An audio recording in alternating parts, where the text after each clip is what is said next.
तो फिर से स्वागत करता हूँ और एक नई वीडियो में। आज का वीडियो आपके लिए इन्फॉर्मेटिव हो, मैं ये उम्मीद करता हूँ। ओके, तो पहला टॉपिक आज का स्टार्ट करेंगे, वो है सैचुरेटेड एंड अनसैचुरेटेड सॉल्यूशन। इसके बारे में इसके डिफिनेशंस हमने बहुत पहले ही पढ़ लिया था। एक्चुअली चैप्टर की स्टार्टिंग में ही हमने इनके जो डेफिनेशंस हैं हमने पढ़ा। तो मैं आपको बस एक थोड़ा सा रिकैप दूंगा डेफिनेशन का। सैचुरेटेड सॉल्यूशन मतलब एक ऐसा सॉल्यूशन जिसमें हम और सॉल्यूट डिज़ोल्व नहीं कर सकते हैं। No more solute can be dissolve, ठीक है, एट ए गिवन टेम्परेचर। ठीक है, एट ए गिवन टेम्परेचर अगर हम और ज़्यादा सॉल्यूट हम इसमें डिज़ोल्व नहीं कर पा रहे हैं तब आपको पता चल जाएगा कि उस टेम्परेचर पे इस मतलब सॉल्यूशन का मतलब नाम मतलब नाम हो जाता है, सॉल्यूशन का नाम हो जाता है सैचुरेटेड। क्यों? बिकॉज जितने भी इंटर पार्टिकुलर गैप्स होते हैं उस सॉल्वेंट में सारे के सारे फिल्ड अप हो जाते हैं। ओके, तो फिल्ड अप हो जाने से और पार्टिकल और सॉल्यूट पार्टिकल जगह नहीं होता, लेकिन एक पार्टिकुलर टेम्परेचर में होता है। ओके, मान लीजिए अभी हमने बोला वाटर को अगर हम 40 डिग्री सेल्सियस में इसमें हम बहुत सारे सपोज 100 ग्राम दिया, 100 ग्राम शुगर, ठीक है, सॉल्ट दिया, ठीक है, सॉल्ट 100 ग्राम सॉल्ट दिया। तो मान लीजिए एज्यूम किया कि 100 ग्राम सॉल्ट देने के बाद भी और भी हम सॉल्ट दे सकते हैं, we can add more.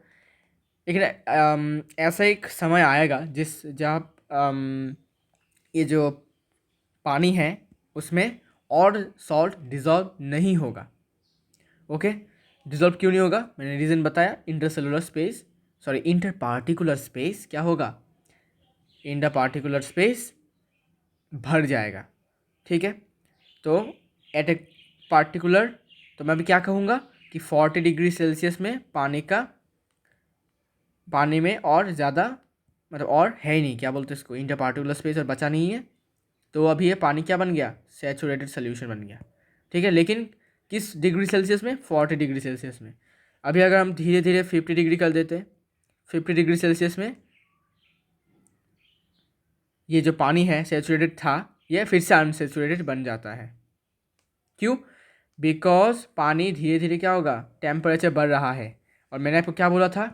Kinetic energy directly proportional to temperature square. तो टेम्परेचर जितना बढ़ेगा उसका स्क्वायर होगा काइनेटिक एनर्जी का वैल्यू।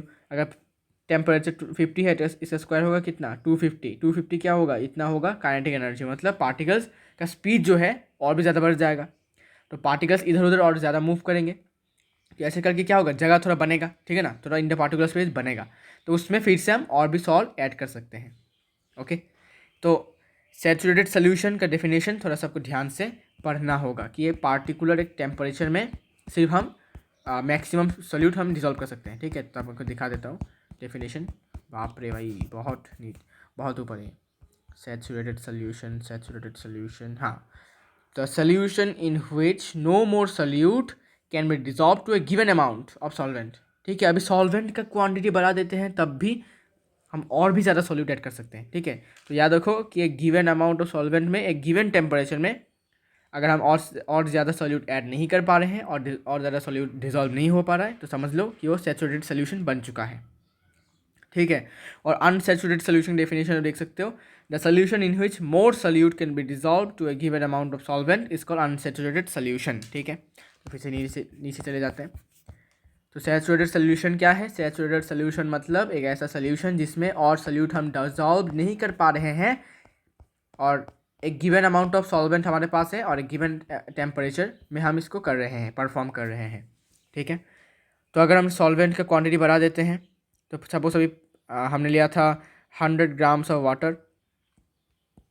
ठीक है, अभी 100 नहीं, 500 ml ऑफ वाटर लिया था।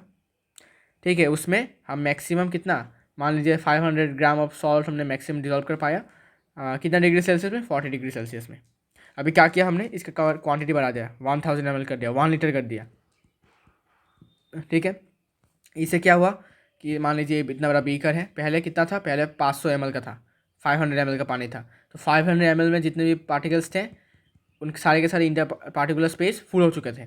तो क्या हुआ, अभी न्यू पार्टिकल्स आए, क्या न्यू, फिर से और भी 500 ml पानी डाला गया, ठीक है, और भी लंबा हो गया ये, ऐसे करके और भी लंबा हुआ, ठीक है। इससे क्या हुआ कि जितने पार्टिकल्स ऑलरेडी फिल्डअप थे वो तो है ही, और न्यू और भी 500 ml में जितने पार्टिकल्स होंगे वो न्यू आए हैं, तो उनके बीच में अभी भी इंटर पार्टिकुलर स्पेस खाली है, तो उसमें हम और भी सॉल्यूट ऐड कर सकते हैं, ठीक है। ये एक कंडीशन से हम इसको डिजॉल्व क्या बोलते हैं इसको, कि सॉल्यूट ऐड कर सकते हैं। दूसरा है टेम्परेचर बढ़ाकर, टेम्परेचर बढ़ाएंगे, सपोज अभी 70 डिग्री सेल्सियस कर दिया पानी को, ठीक है। अभी पानी नॉर्मली है 500 ml है, तो पहले 500 ml के जितने भी पार्टिकल्स की इंटर पार्टिकुलर स्पेस था सब फुल, टेम्परेचर बढ़ा दिया है, पार्टिकल्स का जो स्पीड होगा बहुत ज़्यादा इंक्रीज़ हो जाएगा, तो वो इधर उधर मूव करेंगे, ब्राउन इन मोशन होगा, थोड़ा सा जगह बनेगा, ऐसे जगह में हम और भी सॉल्यूट ऐड कर सकते हैं, ठीक है।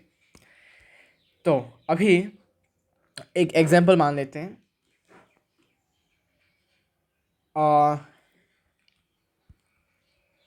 पहला, ए maximum of 32 grams of potassium nitrate can be dissolved in 100 grams of water at a temperature of 20 degrees Celsius. So a saturated solution of potassium nitrate at 20 degrees Celsius contains 32 grams of potassium nitrate dissolved in 100 gram of water. तो यहाँ से हमें क्या समझने को मिलता है, देखो क्या बोला गया, क्या बोला गया है, देखो, a maximum of 32 gram of potassium nitrate can be dissolved in 100 gram of water at a temperature of 20 degree Celsius. इस स्टेटमेंट से आपको क्या समझने को आ रहा है, आपको क्या समझने को मिल रहा होगा, मैं बताता हूँ। तो आपको समझने को मिल रहा होगा कि हम 100 ग्राम ऑफ वाटर में सिर्फ मैक्सिमम मतलब क्या, इससे ज़्यादा और हम डिज़ॉल्व नहीं करेंगे मतलब क्या, नहीं कर पा रहे हैं एक्चुअली, ठीक है। वी आर फोर्स्ड, ठीक है, we are bounded, actually not force, we are bounded, कि हम सिर्फ 32 ग्राम ऑफ पोटेशियम नाइट्रेट ही मैक्सिमम डिज़ोल्व कर पाते हैं, किसमें, 100 ग्राम ऑफ वाटर में, किस टेम्परेचर में, 20 डिग्री सेल्सियस में, ठीक है। तो 20 डिग्री सेल्सियस में 32 gram is the maximum amount of solute that can be dissolve in 100 gram of water. समझ में आ गया। So a saturated solution of potassium nitrate at 20 degree Celsius contains 32 gram of potassium nitrate dissolve in 100 gram of H2O। तो अभी इस statement से हमें क्या समझने को मिल रहा है कि एक पोटेशियम नाइट्रेट का जो सैचुरेटेड सोल्यूशन है वो कहाँ और कब बनता है और किस टेम्परेचर में बनता है और उसमें क्या क्या होता है, ठीक है। एक्चुअली ये स्टेटमेंट हमें मीन करना चाहता है कि एक पोटेशियम नाइट्रेट के एक सैचुरेटेड सोल्यूशन में आखिर क्या होता है, ठीक है, और एक किस डिग्री सेल्सियस में होता है। तो देखो, पोटेशियम नाइट्रेट का जो सैचुरेटेड सोल्यूशन होता है ना, उसमें 32 ग्राम ऑफ पोटेशियम नाइट्रेट होता है और वो 100 ग्राम ऑफ वाटर में डिजॉल्व होता है, किस टेम्परेचर में, 20 डिग्री सेल्सियस टेम्परेचर में। समझ में आ गया स्टेटमेंट। फिर से रिकैप करता हूँ, एक पोटेशियम नाइट्रेट के एक सैचुरेटेड सोल्यूशन में 32 ग्राम ऑफ पोटेशियम नाइट्रेट होता है, किस में डिजॉल्व होता है, 100 ग्राम ऑफ वाटर में, किस टेम्परेचर में, 20 डिग्री सेल्सियस में, ठीक है। समझ में आ गया बात, ठीक है। अभी दूसरा एग्जांपल लेते हैं। a maximum of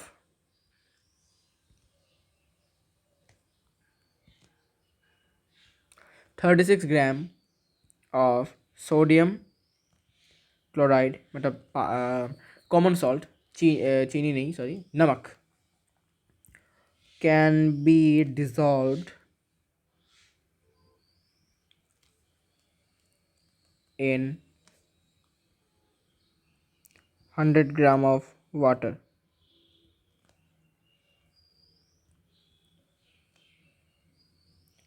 at a temperature of 20 degrees Celsius. So, a saturated solution of NaCl, sodium chloride, at 20 degrees Celsius contains 36 gram of NaCl dissolved in 100 gram of water. Okay, तो इस statement से आपको पता चल गया होगा क्या क्या मीन करना चाहता है कि हम 36 ग्राम को ही 36 ग्राम ऑफ NaCl को मैक्सिमम डिसॉल्व कर सकते हैं, किस में, 100 ग्राम ऑफ वाटर में, किस टेम्परेचर में, 20 डिग्री सेल्सियस में। तो मैक्सिमम इतना हम डिसॉल्व कर सकते हैं, मतलब क्या कि सोडियम क्लोराइड का एक सैचुरेटेड सोल्यूशन अगर हम बनाते हैं तो उसमें क्या कंपोनेंट्स होंगे, उसमें 36 ग्राम ऑफ NaCl होगा जो कि 100 ग्राम ऑफ वाटर में डिजॉल्व होगा, किस टेम्परेचर में, 20 डिग्री सेल्सियस में। अभी तुम डिफरेंस देखो, सेम टेम्परेचर 20 डिग्री सेल्सियस में, same amount of solvent, given amount of solvent, लेकिन देखो इसमें 32 ग्राम और इसमें 36 ग्राम, ठीक है, मतलब पोटेशियम नाइट्रेट जो है वो NaCl से कम सॉल्यूबल है, ठीक है, कम सॉल्यूबल है, मतलब इसकी सॉल्यूबिलिटी थोड़ा कम है, ठीक है, सॉल्यूबिलिटी मतलब जिस एबिलिटी से सॉल्यूट डिजोल्व हो पाता है एक सॉल्वेंट में, ठीक है। तो नमक का जो सॉल्यूबिलिटी है वो 4 ग्राम ज़्यादा है पोटेशियम नाइट्रेट से, ठीक है। तो ये था कुछ एग्जाम्पल। अभी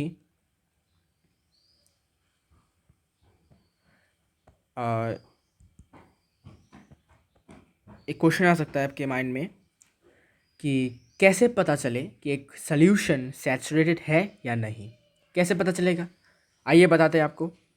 क्या करना है, सबसे पहले आपको और भी ज़्यादा सॉल्यूट आपको ऐड करना है, ठीक है, सॉल्यूशन में और भी ज़्यादा सॉल्यूट आपको ऐड करना है और इसको डिज़ोल्व करने का ट्राई करो, ट्राई टू डिज़ोल्व, ठीक है, ट्राई टू डिज़ोल्व, और टेम्परेचर को कांस्टेंट रखो, टेम्परेचर कांस्टेंट रखो, नहीं तो आपको पता नहीं चलेगा, टेम्परेचर को कांस्टेंट रखो, ठीक है।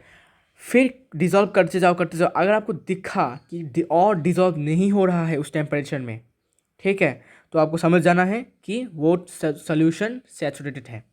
और अगर आप देख रहे हो कि भाई और भी ज़्यादा सोल्यूट डिसॉल्व हो पा रहा है इजीली, तो समझ जाना कि ये सोल्यूशन अभी सैचुरेटेड नहीं है, इसको सैचुरेटेड बनाना पड़ेगा आपको, मतलब क्या है, ये अनसैचुरेटेड सोल्यूशन है, ठीक है। समझ में आ गया कैसे करना है, फिर से रिकैप करता हूँ।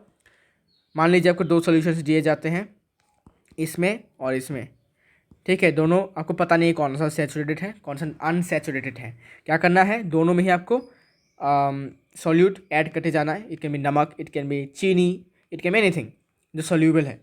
तो हमने नमक से लिया, दोनों में हमने नमक डालते गए डिजोल्व करते गए और टेम्परेचर को हमने कांस्टेंट रखा, मान लीजिए टेम्परेचर को हमने 20 डिग्री सेल्सियस से रखा। तो तो पहले वाले कंटेनर में मतलब पहले वाले बीकर में हमने देखा कि और भी ज़्यादा सॉल्यूट और भी ज़्यादा नमक क्या है, डिजोल्व हो पा रहा है इजीली। तो ये ऑब्वियस सी बात है, ये अनसैचुरेटेड है। लेकिन सेकंड वाले में हम देखा कि और डिजोल्व हो ही नहीं रहा, ठीक है, इसका मतलब क्या, इसका सैचुरेटेड बन चुका है ये, ओके, समझ में आ गया।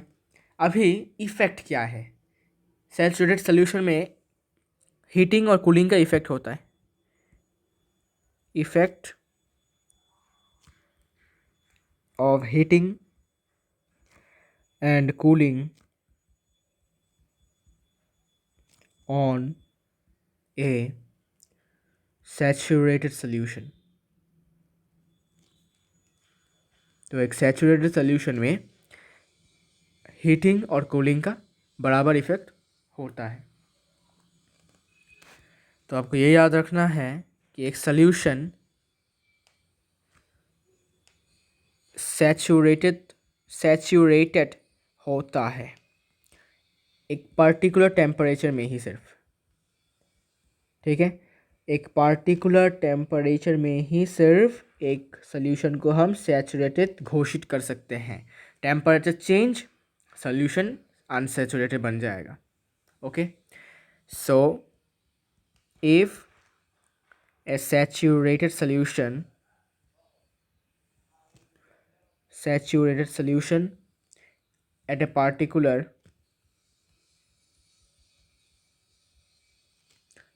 temperature is heated to a higher temperature,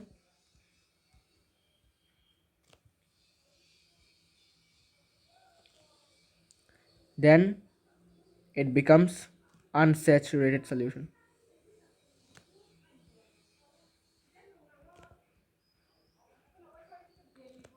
unsaturated solution, ठीक है। तो आई होप आपको समझ में आ रहा होगा। समझाता हूँ क्या समझाया गया है इसमें।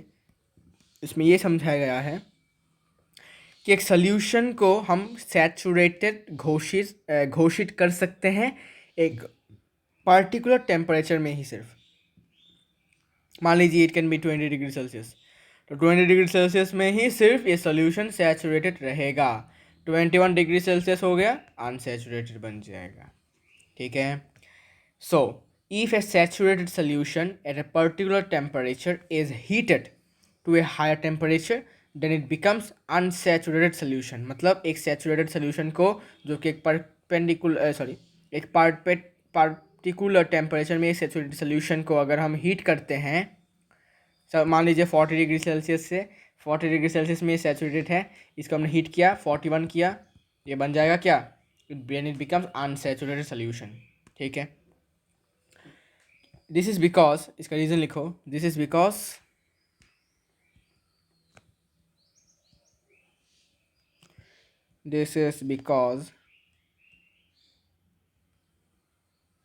The solubility of solute increases on heating and more of solute can be dissolved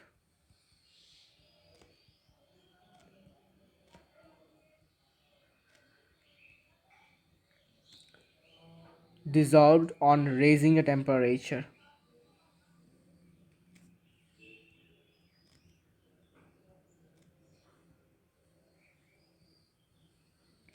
Raising the temperature of the solution.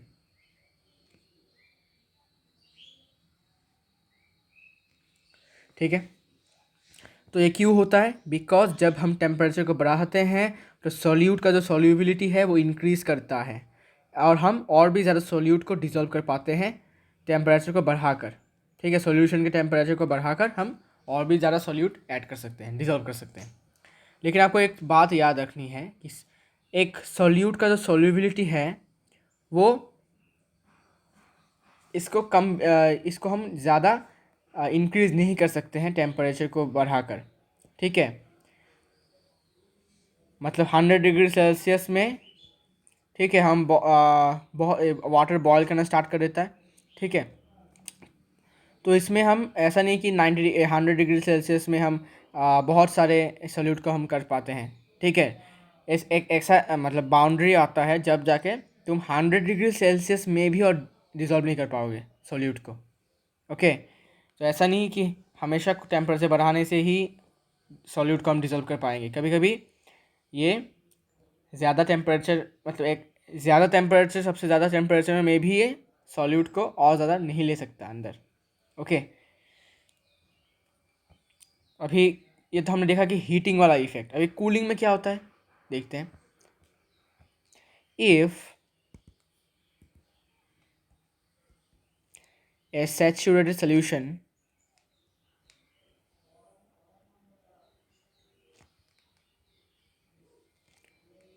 available at a particular temperature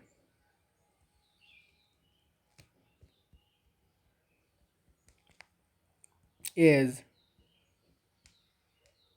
cooled to a lower temperature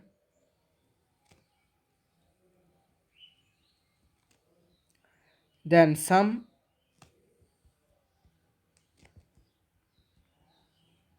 of the some of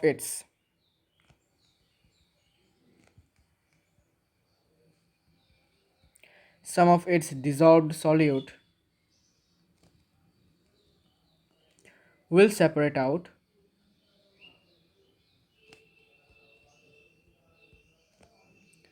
in the form of solid crystals.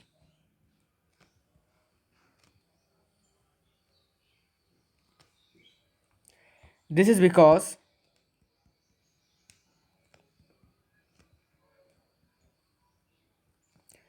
the solubility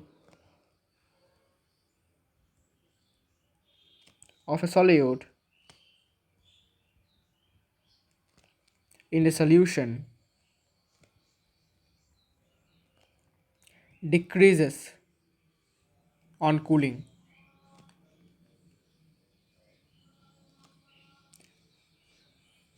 तो अगर हम एक saturated solution को, जो एक particular temperature में saturated solution है, उसको हम क्या करते हैं, कूल डाउन कर देते हैं, मतलब इस टेम्परेचर को डिक्रीज कर देते हैं to a lower temperature, then some of its dissolved solute will separate out in the form of solid crystals.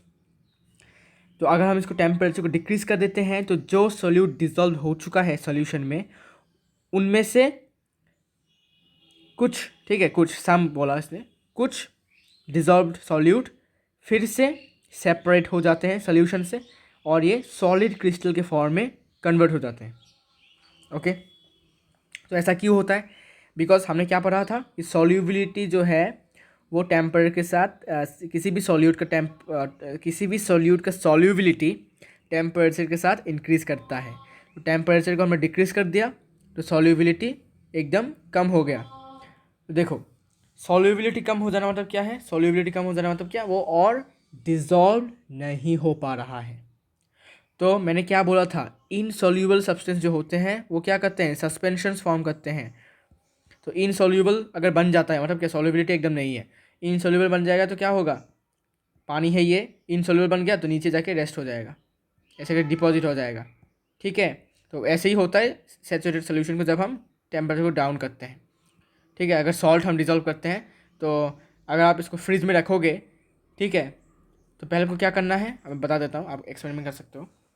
आपको एक बीकर लेना है, कुछ भी ग्लास लेना है, ग्लास ले लो, पानी डालो, पानी डालने के बाद इसमें थोड़ा 3 चम्मच 5 चम्मच सॉल्ट डिजॉल्व कर लो। करने के बाद क्या करना है, डीप फ्रीज में रख देना है। डीप फ्रीज में रखने के और 1-2 दिन बाद आपको देखो, 1-2 दिन बाद, या फिर डीप फ्रीज में रखने की ज़रूरत नहीं है, ठीक है, 1 घंटे के बाद आपको नॉर्मल फ्रिज में रखना है। देखने के बाद 1 घंटा रखने के बाद देखोगे कि पानी ऊपर है और नीचे बर्फ़ का एक लेयर ऐसा दिखने को मिलेगा। बर्फ़ मतलब ये बर्फ़ नहीं है, ये सॉल्ट होते हैं, ठीक है, ये सॉल्ट के क्रिस्टल्स होते हैं, ये देखने को मिलेगा आपको। ये पानी है और ये सॉल्ट के क्रिस्टल्स, ऐसा होता है। ओके, तो ये था सैचुरेटेड और non saturated, sorry, unsaturated solution. अभी हम बात करेंगे सॉल्युबिलिटी के बारे में। Solubility is the most important thing in this chapter, ठीक है। तो इसके बारे में आज हम बात करेंगे और हमारा आज का वीडियो यहीं पर एंड होगा, और नेक्स्ट वीडियो में हम बात करेंगे फिजिकल एंड केमिकल चेंज के बारे में, और वही होगा इस चैप्टर का एंड क्लास। ओके, सॉल्युबिलिटी का डेफिनेशन अब पता है, इसे जाना पड़ेगा ऊपर।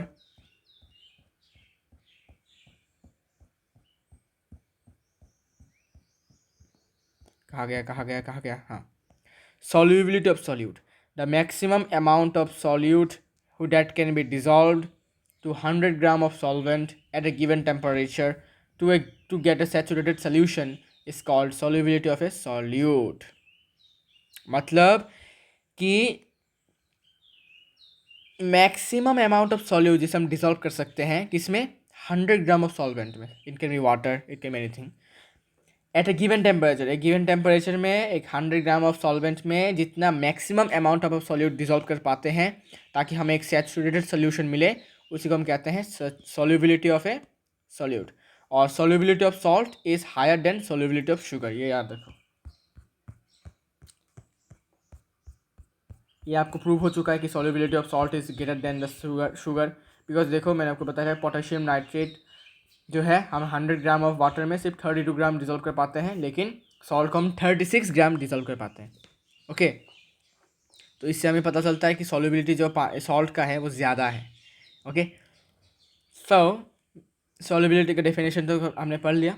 अभी हम पढ़ेंगे कि अभी देखो हमने कुछ देर पहले ये डिस्कशन किया था कि a maximum of 32 grams of potassium nitrate can be dissolved in 100 grams of water at a temperature of 20 degree Celsius. ठीक है, तो यहाँ से हमने क्या पढ़ा था कि सैचुरेटेड सोल्यूशन जो होता है पोटेशियम नाइट्रेट में उसमें क्या क्या होता है, लेकिन अभी हम पढ़ेंगे कि पोटेशियम नाइट्रेट का सोल्यूबिलिटी कितना है यहाँ से। तो यहाँ से सोल्यूबिलिटी ऑफ पोटेशियम नाइट्रेट जो है वो कितना है in water at 20 degree Celsius is 32 grams. समझे?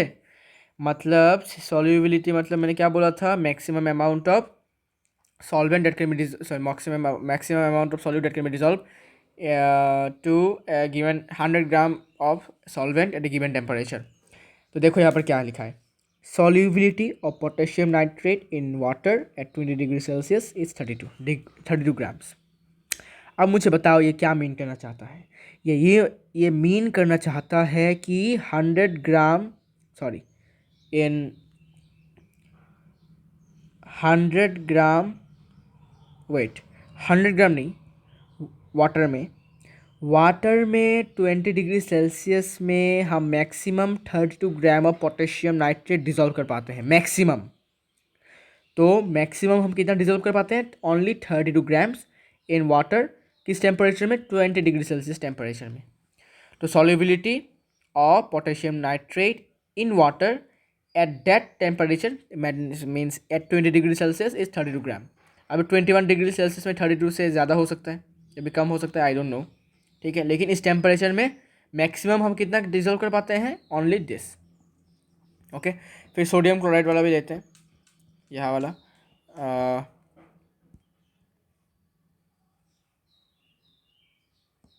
तो आई होप आपको समझ में आ गया होगा सॉल्युबिलिटी किसे कहते हैं।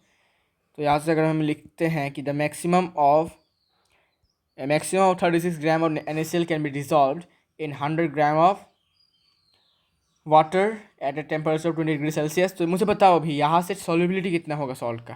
तो आप बोलोगे भाई सिंपल है 36 ग्राम होगा, लेकिन किस टेम्परेचर में ये बोलना बहुत ज़रूरी है, 20 डिग्री सेल्सियस में लिखना। ठीक है, तो solubility of NaCl in water at 20 degree Celsius is 36 ग्राम। ठीक है, मतलब 20 डिग्री सेल्सियस में 36 ग्राम सॉल्यूट मतलब नमक हम मैक्सिमम डिजोल्व कर पाएंगे इसमें, पानी में, इस टेम्परेचर में 20 डिग्री सेल्सियस में। ओके, ये था सॉल्युबिलिटी। अभी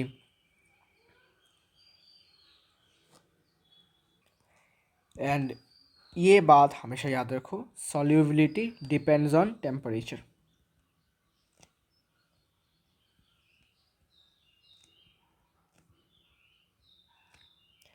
अभी हम बात करेंगे कि डिफरेंट सब्सटेंसेस का, डिफरेंट तरीके के सॉल्यूट्स का, ठीक है, डिफरेंट एक पर्टिकुलर टेम्परेचर में डिफरेंट सॉल्युबिलिटी होते हैं।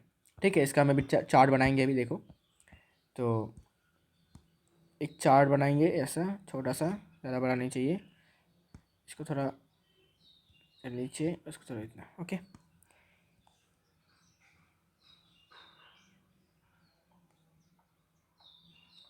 तो पहला सब्सटेंस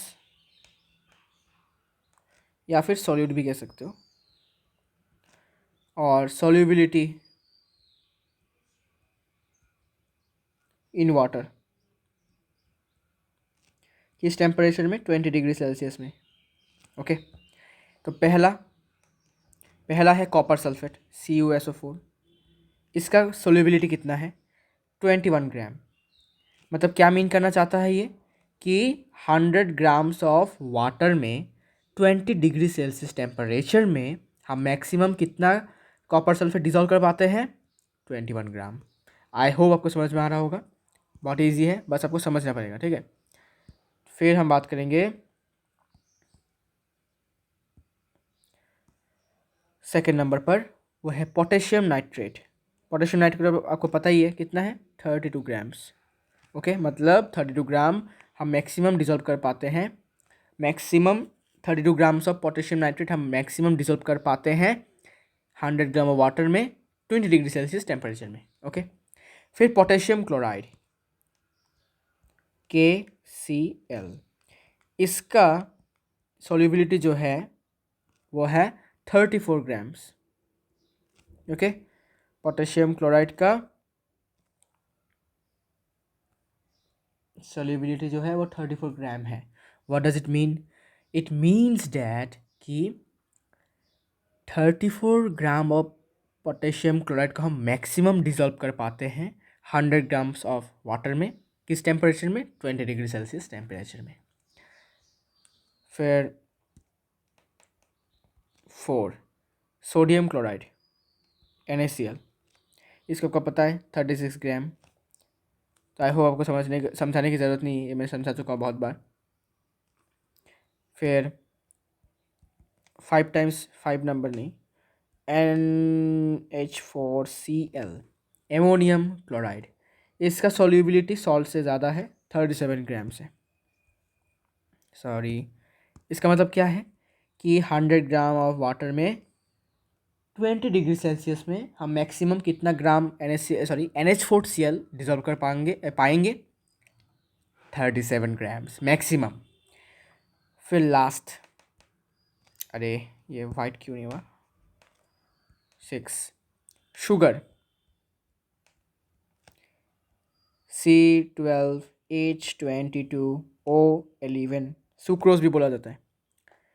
इसका सोल्यूबिलिटी जो है वो 204 ग्राम्स है एट 20 डिग्री सेल्सियस, सॉल्ट से बहुत ज़्यादा। ओके, तो शुगर जो है इसका क्या मतलब हुआ कि 100 ग्राम ऑफ पानी में, तो 100 ग्राम ऑफ वाटर में हम मैक्सिमम 204 ग्राम ऑफ शुगर को डिज़ोल्व कर पाते हैं, किस टेम्परेचर में, 20 डिग्री सेल्सियस में। इंटरेस्टिंग, ठीक है। अभी हम एक क्वेश्चन सॉल्व करेंगे जिसमें आपको बताना है, ठीक है। एक क्वेश्चन सॉल्व करेंगे ताकि प्रैक्टिस हो जाए। 12 gram of potassium sulphate K2SO4 K2SO4 dissolves in 75 grams of water at 60 degree Celsius. What is the solubility? What is its solubility What is its solubility in water at that temperature? So at that temperature इसका solubility कितना होगा? Okay, तो हमें पहले क्या करना पड़ेगा, हमें पहले देखना पड़ेगा कि 100 ग्राम वाटर में कितना डिजोल्व होता है, बिकॉज ये ओनली 75 ग्राम है, हमें 100 ग्राम वाटर में डिजोल्व करके देखना पड़ेगा। कैसे करेंगे, आइए देखते हैं। तो अगर आपको मतलब प्रॉब्लम नहीं है तो आप सॉल्व कर सकते हो पॉज करके वीडियो को, इट्स अपॉन यू। और अगर आपको थोड़ा प्रॉब्लम है क्वेश्चन में तो आप बता सकते हो, मैं आपको सॉल्व कर देता हूँ अभी। देखो क्वेश्चन सबसे पहले पढ़ो कि पोटेशियम सल्फेट के 12 ग्राम को हम मैक्सिमम डिजोल्व कर पाते हैं किसमें, 75 ग्राम ऑफ वाटर में, किस टेम्परेचर में, 80 डिग्री सेल्सियस में। ओके, अभी हमें बताना है कि पानी का सोल्यूबिलिटी कितना है इस टेम्परेचर में, 60 डिग्री सेल्सियस में टेम्परेचर सेम रहा है, सोल्यूबिलिटी बनाना है। अभी कुछ स्टूडेंट्स क्या करेंगे कि अभी क्या करेंगे, वो लोग बोलेंगे 12 ग्राम इज द आंसर। क्यों? बिकॉज वो 75 ग्राम ऑफ वाटर देखेंगे ही नहीं। ठीक है, उनको लगेगा भाई ये तो आंसर ईजी है, 12 ग्राम्स ऑफ वाटर इसकी सोल्यूबिलिटी है, लेकिन नहीं। डेफिनेशन क्या था सोल्यूबिलिटी का, 100 ग्राम ऑफ वाटर में मैक्सिमम कितना डिजॉल्व होता है eight a given temperature, 60 degree Celsius मान लेते हैं अभी के लिए, उसमें कितना ग्राम कॉपर सल्फेट डिजॉल्व होता है, उसके रेस्पेक्ट में हम बोलेंगे सोल्यूबिलिटी कितना है। इसमें तो तुमको दिया गया है कि 75 ग्राम ऑफ वाटर में इतना ग्राम हम डिजोल्व कर पाते हैं, 100 ग्राम में थोड़ी बोला, इसमें नहीं बोला ना, तो 100 ग्राम में हम निकालेंगे। तो 75 gram of water dissolves equal to 12 gram of potassium sulphate. ठीक है ना, तो 1 ग्राम कितना डिजॉल्व करेगा, 1 ग्राम ऑफ वाटर डिजॉल्व्स, बहुत ईजी है भाई, यूनिटरी मेथड है, 12/75 ग्राम्स ऑफ पोटेशियम सल्फेट। वाह भाई बहुत ईजी है। अभी कितना होगा, 100 ग्राम्स हमें चाहिए, 100 ग्राम ऑफ वाटर डिजॉल्व्स कितना होगा, 12/75 into 100 grams of potassium sulphate. Cancellation करेंगे, कैंसलेशन करने के बाद आंसर आता है 16 ग्राम of potassium sulphate.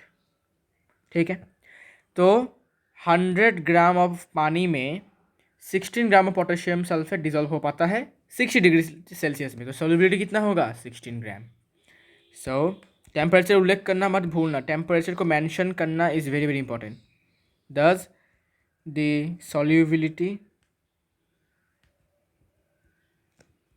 Of potassium sulphate at 60 degree Celsius is 16 ग्राम।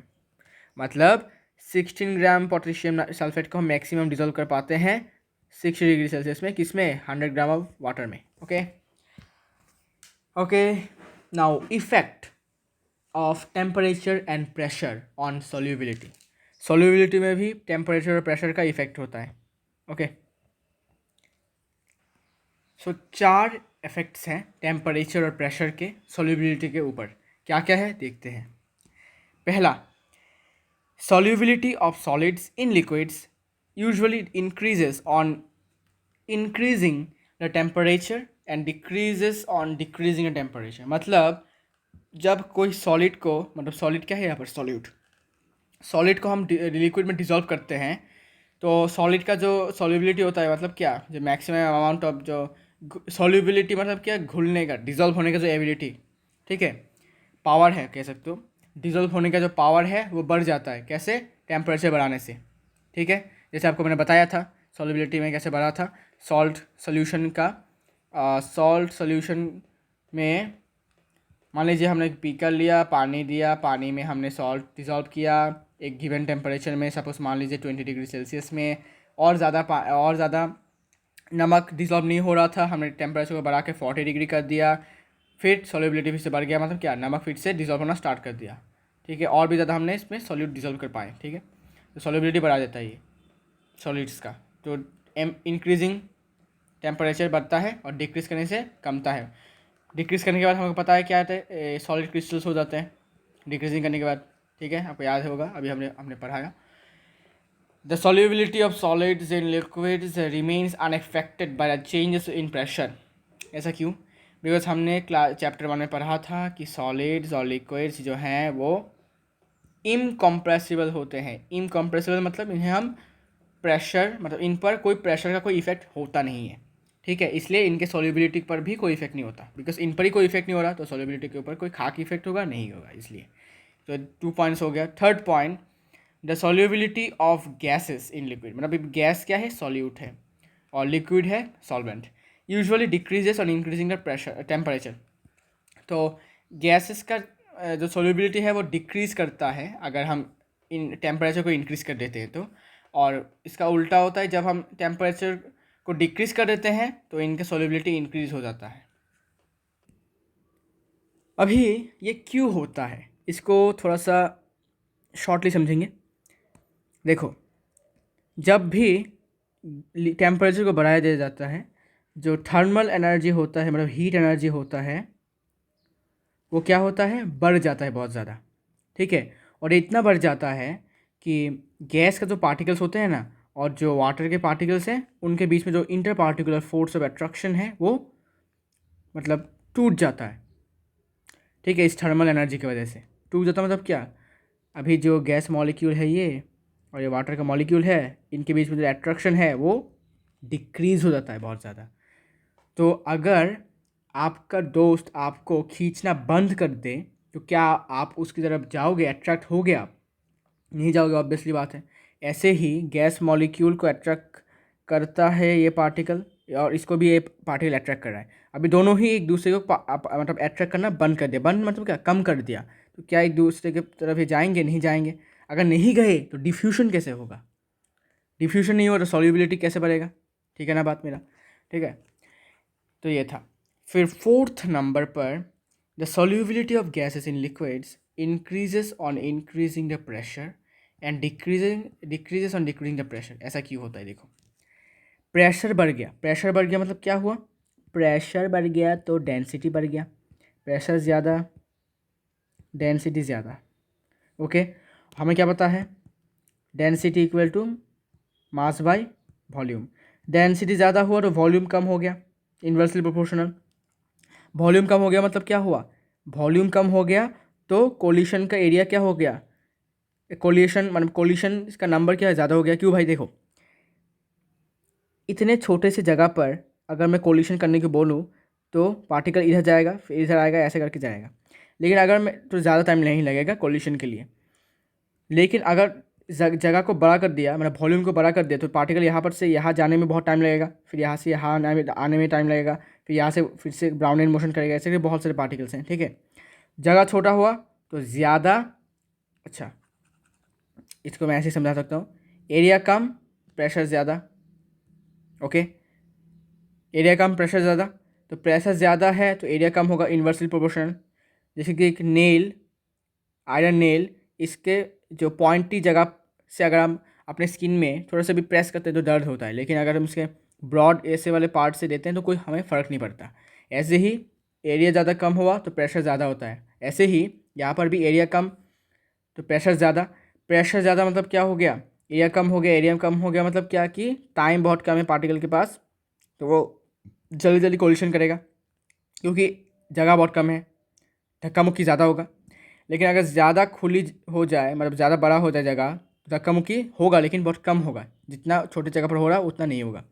इसीलिए सोल्यूबिलिटी जो है बढ़ जाता है प्रेशर बढ़ाने से। अभी धक्का मुक्की ज़्यादा होगा तो डिफ्यूजन ज़्यादा होगा। डिफ्यूजन ज़्यादा होगा मतलब क्या? गैस पार्टिकल्स धक्का मुक्की में बहुत वाटर क्या बोलते हैं, वाटर पार्टिकल्स के साथ ज़्यादा जल्दी से कोलिशन करेंगे और इंटर पार्टिकुलर स्पेस में वो एंटर कर पाएंगे। ठीक है, फिर हम बात करेंगे अभी effect of temperature on the solubility of solid substance. इसके ऊपर थोड़ा और बात करेंगे, टेम्परेचर के ऊपर। तो अभी हमने कॉपर सल्फेट के सल्यूबिलिटी के ऊपर हमने एक टेबल बनाया, मतलब इसका एग्जांपल लेके हम अभी एक डिस्क्राइब करेंगे, एक्सप्लेनेशन में दूंगा आपको। ठीक है, तो सॉल्युबिलिटी कॉपर सल्फेट का 0 डिग्री सेल्सियस में 14 ग्राम, 17 ग्राम 10 डिग्री सेल्सियस में, 20 डिग्री सेल्सियस में 21, 30 में 24, 40 डिग्री सेल्सियस में 29, ऐसे करके। ये क्या मीन करना चाहता है कि 0 डिग्री सेल्सियस में 100 ग्राम वाटर में हम maximum 14 gram copper sulphate dissolve कर पाते हैं, लेकिन 17 डिग्री सेल्सियस में हम 14 ग्राम से और भी ज़्यादा कर सकते हैं, जितना है 47 ग्राम। ठीक है, मैक्सिमम कर सकते हैं डिजोल्व। तो यहाँ से हम एक चीज़ लिख सकते हैं, the solubility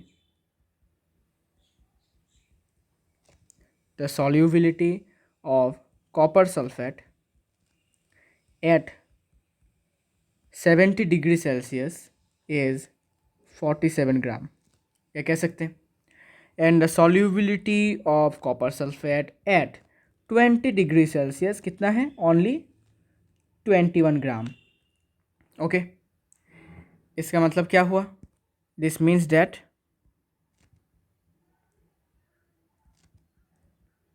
that 100 gram of water can dissolve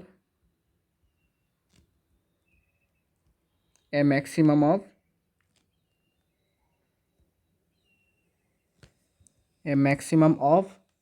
47 gram of copper sulphate. ठीक है ना? At 70 degree Celsius, but only 21 gram at 20 degree Celsius. ठीक है, मतलब 70 डिग्री सेल्सियस में 70 डिग्री सेल्सियस में मैक्सिमम कितना डिजोल्व कर पाता है? 47 ग्राम 100 ग्राम ऑफ वाटर में, और 70 डिग्री सेल्सियस में इतना, और लेकिन 21 ग्राम सिर्फ डिजोल्व कर पाता है मैक्सिमम 20 डिग्री सेल्सियस में। ठीक है, सो अभी अगर हम इस सोल्यूशन को कूल करते हैं, ठीक है, एक सैचुरेटेड सोल्यूशन को कूल करते हैं, so now if we cool a saturated solution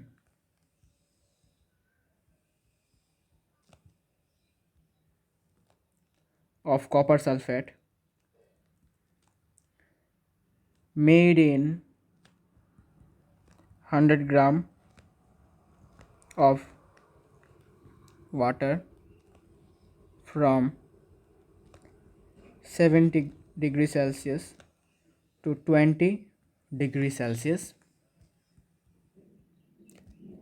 then the solubility of copper sulfate will decrease obviously,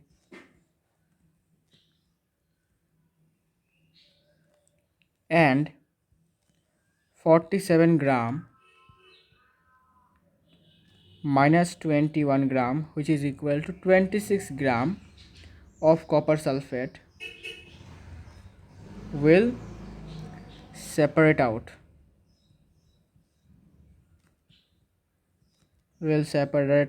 from the solution in the form of solid crystals.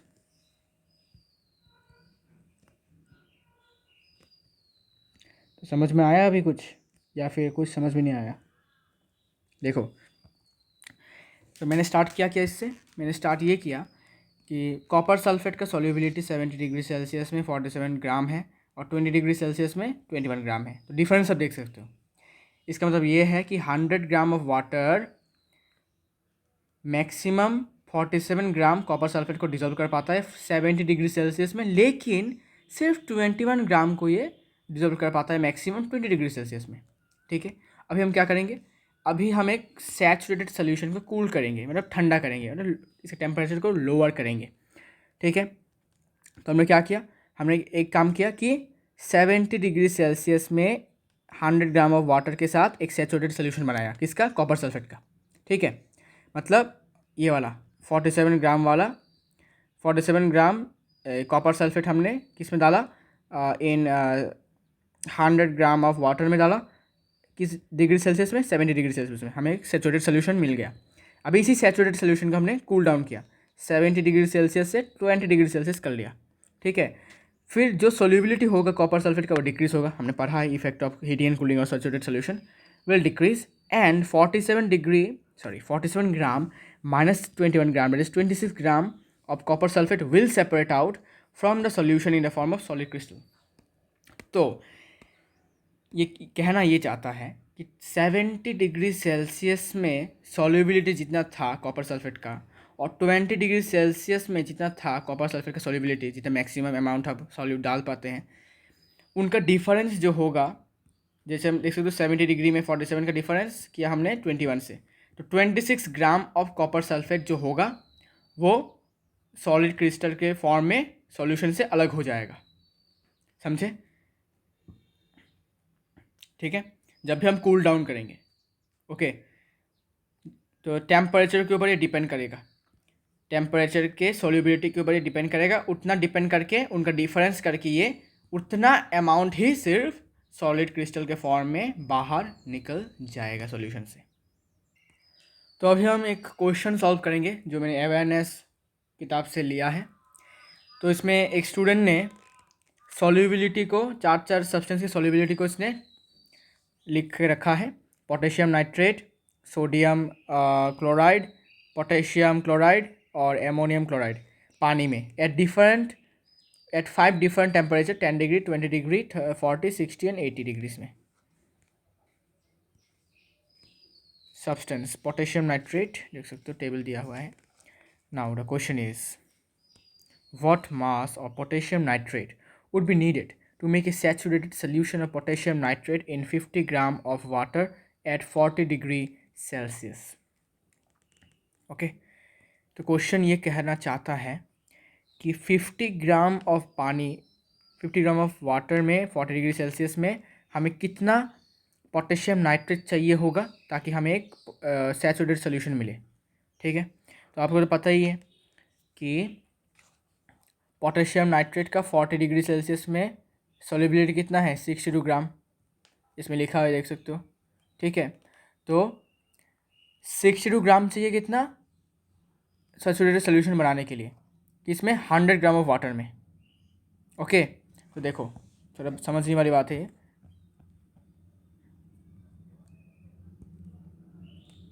Question number A, solubility of potassium nitrate at 40 degree Celsius equal to 62 gram. Okay,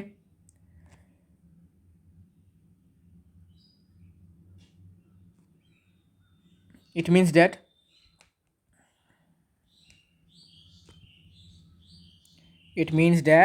कि 62 gram of potassium nitrate is needed to make a saturated solution। ठीक है ना, लेकिन कितने ग्राम of water में, 100 gram of water में। ठीक है, saturated solution of potassium nitrate in 100 gram of water. ठीक है, 100 gram of water at 40 degree Celsius. Okay, तो 40 डिग्री सेल्सियस में इतना हमें चाहिए होगा। So to make a saturated solution in 50 gram of water,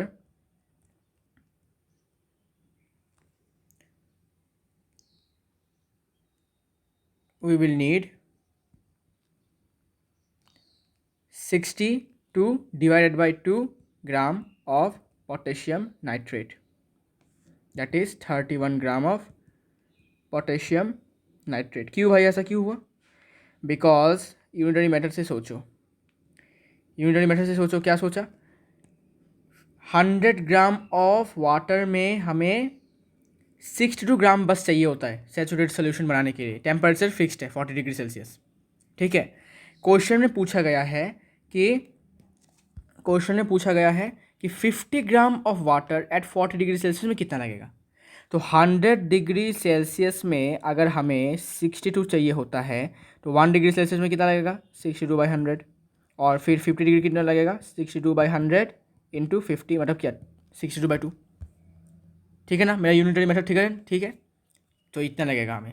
ठीक है, मैंने इसको डायरेक्ट किया, सॉरी फॉर डैट, मैंने डायरेक्ट किया। फिर हम बात करेंगे सेकंड क्वेश्चन के ऊपर। आई होप आपको पहला वाला क्वेश्चन पता चल गया होगा। पहला वाला क्वेश्चन एक्चुअली यूनिटरी मेथड है। ओके, फिर बात करेंगे what would be observed if a saturated solution of potassium chloride at 80 degree Celsius is left to cool to room temperature. अभी रूम टेम्परेचर मतलब कितना, रूम टेम्परेचर मतलब 20 degree Celsius. Okay, 20 degree Celsius में हमें कितना, मतलब क्या देखने को मिलेगा, तो हमें आसान भाषा में बोलेंगे तो क्रिस्टल देखने को मिलेगा। ठीक है, तो आपको इसको थोड़ा थियोरेटिकल आंसर ही है, कुछ कैलकुलेशन का आंसर है नहीं है।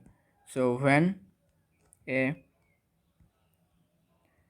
Saturated solution of potassium chloride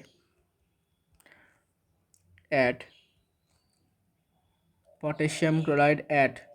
80 degrees Celsius is left to cool, then solid potassium chloride या फिर कह सकते हो crystals will gradually separate out.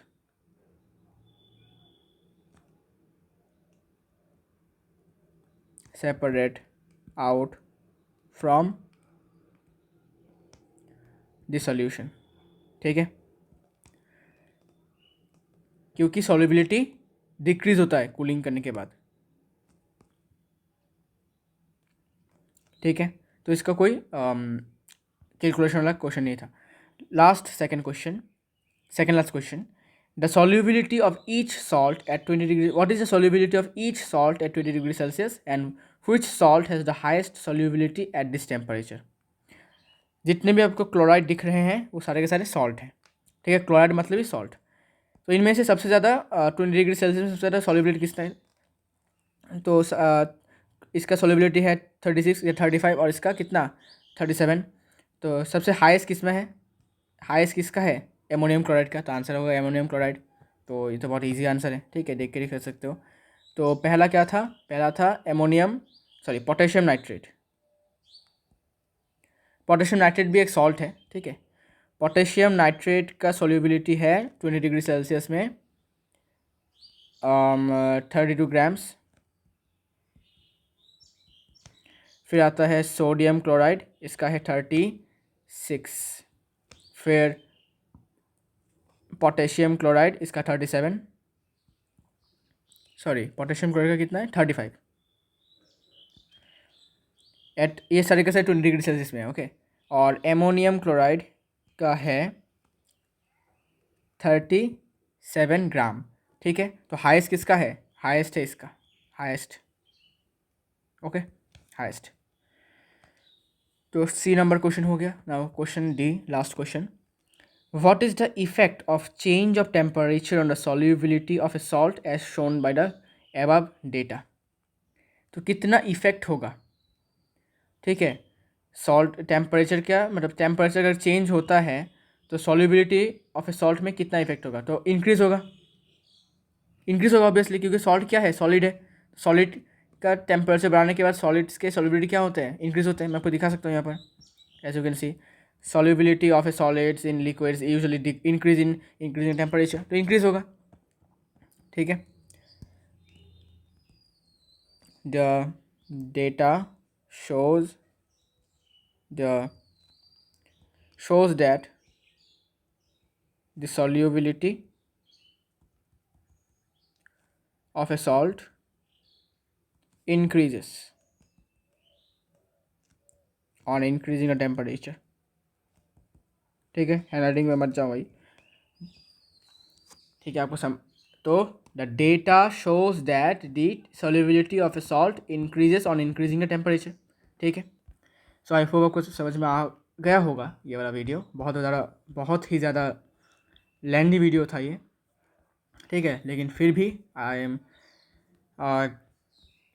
Satisfied by this video. So next video होगा इस चैप्टर का लास्ट वीडियो. तब तक के लिए स्टे ट्यून.